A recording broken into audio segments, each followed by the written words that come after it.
5 everyday habits that causes damage to your knee joint. Hi, నేను doctor Mandeep Reddy, consultant orthopaedic surgeon. Number 1, obesity, ఉబకాయం. Weight ఎంత ఎక్కువగా ఉంటే knee joint పైన load అంత ఎక్కువగా ఉండి కార్టిలేజ్ డ్యామేజ్ అనేది జరుగుతుంది. Over the long term it will lead to arthritis. Second, sedentary life style or inactivity. మనం ఇన్యాక్టివిటీ వల్ల నీ జాయింట్ చుట్టుపక్కల ఉండే కండరాలు వీక్ అయ్యి జాయింట్ మీద స్ట్రెయిన్ అనేది ఎక్కువగా అవుతుంది. So over the period of time it causes knee joint pain. Third, unsupported footwear. ఎక్కువ కాలం ఫుట్వేర్ వాడడం వల్ల మన ఫుట్ యొక్క సోల్ అన్ఈవెన్ గా వేర్ అవ్వడం జరుగుతుంది. దాని వల్ల మన నీ జాయింట్ పైన స్ట్రెయిన్ అనేది అన్ఈవెన్ గా ఉండి నీ జాయింట్ డ్యామేజ్ జరుగుతుంది. Fourth, pro inflammatory diet. Highly processed food, high sugar content food, high uric acid increasing foods వల్ల జాయింట్ ఇన్ఫ్లమేషన్ జరుగుతుంది. So that may ultimately leads to knee joint pains. Fifth and the most important point, ignoring mild pain. Any pains due to injury కావచ్చు, లేదా any twisting వల్ల కావచ్చు,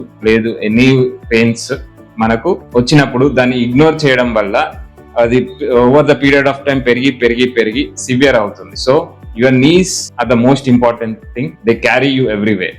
So don't ignore the mild pains in your knee joint. Kindly consult your doctor.